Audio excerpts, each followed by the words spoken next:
Good evening guys. आज हम देख रहे हैं क्लास 12 का इंग्लिश कंपलसरी का मॉडल पेपर सेक्शन डी। आज स्टूडेंट्स आप सेक्शन डी का थर्ड पार्ट देख रहे हैं और थर्ड पार्ट का मतलब ये है कि आज डी सेक्शन पूरा कंप्लीट हो जाएगा। इसमें टोटल 18 क्वेश्चन आते हैं और 18 के 18 क्वेश्चन आपको मैंने करवा दिए हैं।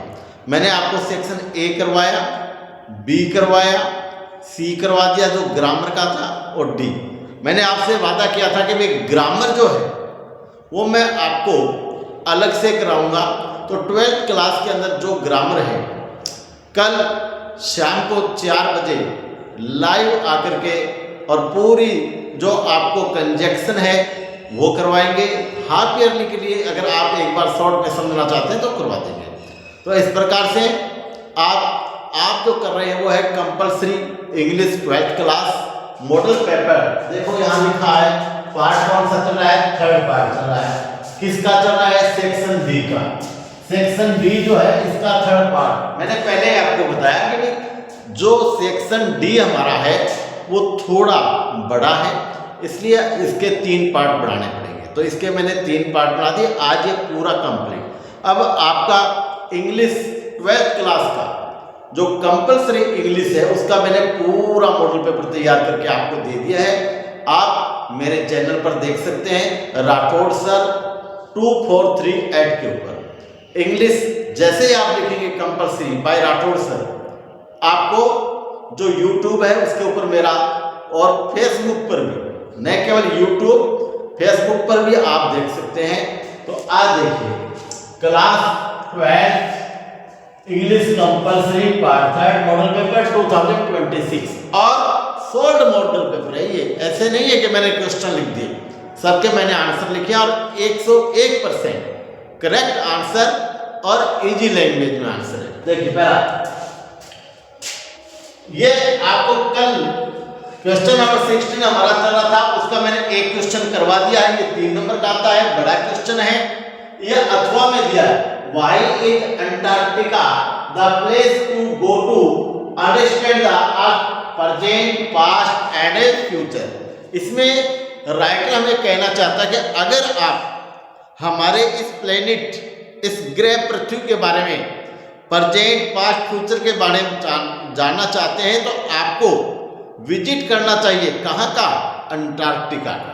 यानी ये कह रहा है कि अंटार्कटिका में आप अगर विजिट करते हैं, वहां जाते हैं, तो आपको हमारा जो प्लेनेट है अर्थ, इसके भूतकाल, भविष्यकाल, यहाँ तक कि वर्तमान, सबका आपको पता चलेगा। तो ये क्यों कहता है? अब देखिए क्वेश्चन, वाई का मतलब क्यों। Why is Antarctica the place to go to understand the earth present, अर्थात पृथ्वी का वर्तमान, भूतकाल और भविष्यकाल ये समझने के लिए हमें अंटार्कटिका स्थान पर क्यों जाना चाहिए। देखिए Antarctica help us understand the earth present, past and future. जो अंटार्कटिका है वो हमारी सहायता करता है हमारे ग्रह के बारे में, यानी पृथ्वी के बारे में, वर्तमान, भूतकाल और भविष्य के बारे में। बिकॉज इट्स आइस, यानी अंटार्कटिका पर जो आइस है, बर्फ है, प्रिजर्व अनसेट क्लाइमेट रिकॉर्ड्स, इसकी बर्फ से हम इस रिकॉर्ड का पता लगा सकते हैं कि ये कितना प्राचीन है। And so how to change में अफेक्ट प्लैनेट, और इसके परिवर्तन से हमारे ग्रह पर क्या क्या प्रभाव पड़ा इसका हम पता लगा सकते हैं। अब ये क्वेश्चन नंबर 17 क्वेश्चन जो है इसमें आपको 20 से 30 शब्दों के अंदर आंसर देना है। इसमें कोई विकल्प नहीं होता। इसमें आपको 2 क्वेश्चन दिए जाएंगे, दोनों के आंसर आपको 1 से 2 लाइन में लिखना होता है। बहुत ही इजी। देखिए कैसे, देखो how did Charlie reach the third level of grand central station, अर्थात चार्ली जो है वो तीसरे लेवल की ग्रांड सेंट्रल स्टेशन पर कैसे पहुंचा। उसने शॉर्टकट अपनाया और फिर नीचे जैसे उसने सीढ़ियां देखी, स्टेप बढ़ाया और पहुंच गया। कैसे लिखेंगे आप? देखिए, Charlie reach the third level of grand central station, ये तो हमने इस क्वेश्चन में से ले लिया और यहां से आंसर जोड़ दिया। When he took A shortcut, जब उसने एक शॉर्टकट अपनाया, शॉर्टकट वे, जब उसने एक शॉर्टकट रास्ता अपनाया, एंड सा ए डोरवे डाउन, और जब नीचे उसने एक दरवाजा देखा, he followed the steps and reached to the third level of Grand Central Station, जब नीचे उसने एक दरवाजा देखा और अपने स्टेप्स बढ़ाए तो वो थर्ड लेवल सेंट्रल जो ग्रांड का है वहां पर पहुंच गया। तो ये कह रहा है कि ग्रांड सेंट्रल स्टेशन कैसे पहुंचा, तो इस प्रकार से उसने एक शॉर्टकट अपनाया, फिर उसने नीचे दरवाजा देखा और जब उसकी और उसने कदम बढ़ाए तो वह सीधा का सीधा ग्रांड सेंट्रल स्टेशन पहुंच गया। दूसरा कहता है what proclaims was issued by the Maharaja, Maharaja के द्वारा क्या घोषणा की गई थी? तो भैया महाराजा ने कहा था कि कोई भी यानी प्रतिबंधपुरम का कोई भी व्यक्ति अगर टाइगर की तरफ पत्थर भी फेंकेगा तो वह उसकी संपत्ति को जब्त कर लेगा। ये घोषणा महाराजा ने की थी। तो कैसे लिखेंगे? देखिए, द प्रोक्लेम्स वाज इश्यूड, घोषणा की गई थी, if anyone throw a stone at the tiger, अगर किसी ने टाइगर की तरफ एक पत्थर भी मारा, all his property would be confiscated, confiscated का अर्थ होता है जब्त कर लेना, तो उसकी संपत्ति उसके पास जो भी है जब्त किया जाएगा। Hunting of tigers had been banned, और टाइगर के जितने भी बाघ थे उनके शिकार पर राजा ने पूरी तरह प्रतिबंध लगा दिया, बैन कर दिया, अर्थात सिवाय राजा के कोई भी व्यक्ति किसी भी टाइगर का शिकार नहीं कर सकेगा। तो ये आपका जो है क्वेश्चन 17 के अंदर दो छोटे क्वेश्चन जो आएंगे वो आ गए हैं। अब इसके बाद में 18 नंबर जो क्वेश्चन है, 18वां क्वेश्चन, विस्टस के क्वेश्चन आएंगे ये सारे। तो 18वां क्वेश्चन जो है उसमें 9 ऐसे छोटे छोटे क्वेश्चन दिए जाएंगे जो एमसीक्यू होंगे, जिसमें विकल्प दिए जाएंगे ए बी सी और डी। आपको केवल उसको पढ़ना है और आंसर देना है। तो आइए अब हम देखते हैं क्वेश्चन नंबर 18। क्वेश्चन नंबर 18 के लिए अब देख रहे हैं हम क्वेश्चन नंबर है 18। देखो, चूज द करेक्ट अल्टरनेटिव, यानी अल्टरनेटिव दिए हुए हैं अपने को ए बी सी और डी। तो आपको क्या करना है, इनमें से कोई एक जो आंसर है उसको यहां ब्रैकेट में शो करना है। पहला देखिए, Who was talking about the third level, यानी तीसरे लेवल को लेकर के कौन वार्तालाप कर रहा है?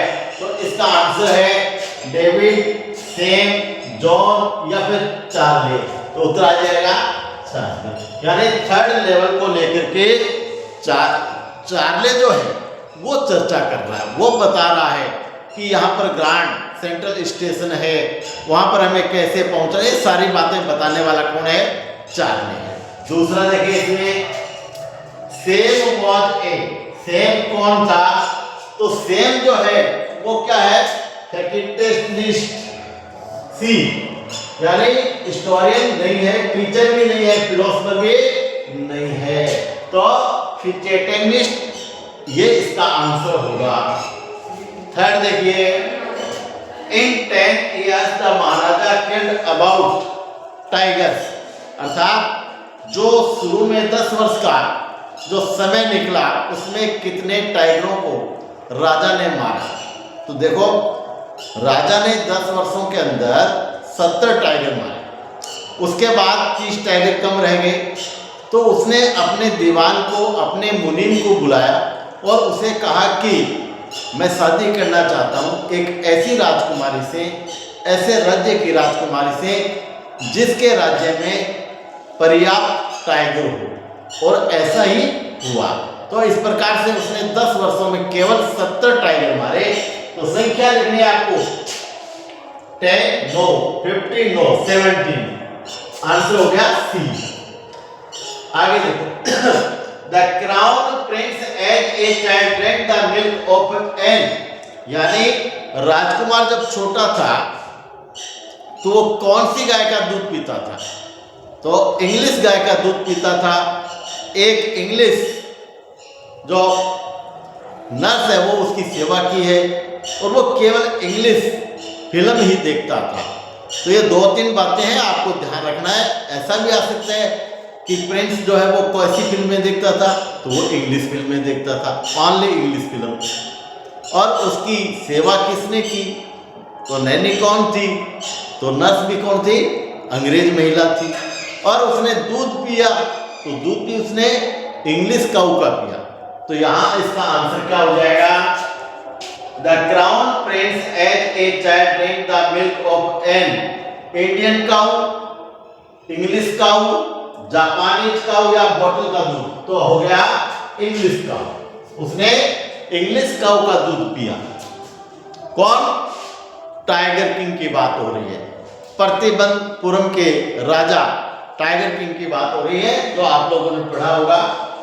The cross the time zone which one, यानी कितने जोन को पार किया?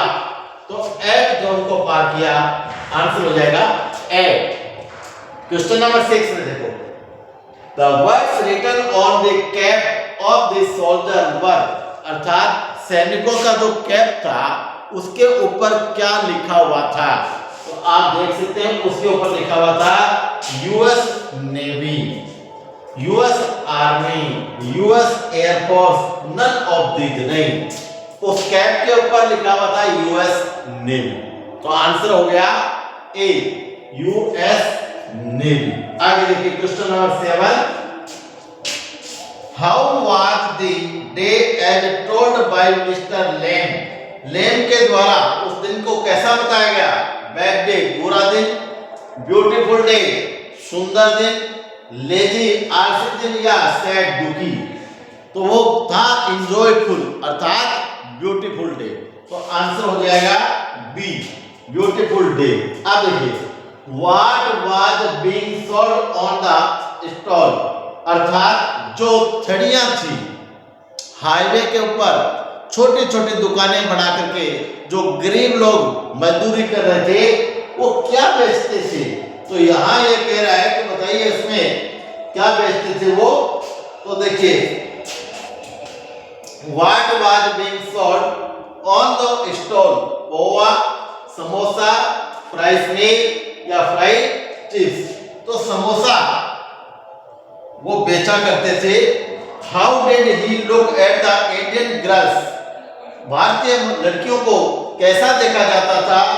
इन a hard way, in a hard way, इसके अनुसार इसको देखा जाता था। तो ये बहुत ही एक छोटा सा आपका जो मॉडल पेपर था जिसमें टोटल 18 क्वेश्चन आएंगे, मैंने ये पूरा करवा दिया है।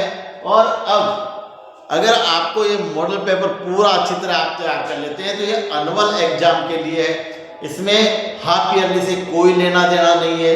शुरू का जो पार्ट ए आएगा यानी सेक्शन ए आएगा उसमें आपके अनसीन पैसेज आने वाले हैं। तो अनसीन पैसेज को मैंने अलग से करवाने हैं और बताने के लिए अनसीन पैसेज के अंदर अगर सिमिलर वर्ड्स आते हैं तो हम उनको कैसे ढूंढें, है ना, और एंटीनम्स आते हैं तो उसको हम कैसे ढूंढेंगे ये आपको बताया जाएगा।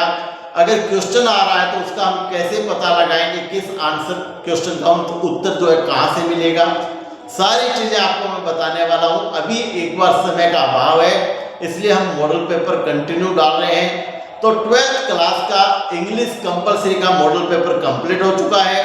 10th क्लास का भी थोड़ा पेपर रहा हुआ है इंग्लिश का, वो भी डाल रहे हैं। और उसके बाद इंग्लिश लिटरेचर का जो स्टूडेंट्स इंग्लिश लिटरेचर लेके रखी है उनके लिए भी मॉडल पेपर बहुत जल्दी लेकर के आने वाला हूं और आपको पूरा विश्वास दिला रहा हूं कि ये पेपर जो है वो आपके लिए बहुत ही लाभदायक होने वाले हैं।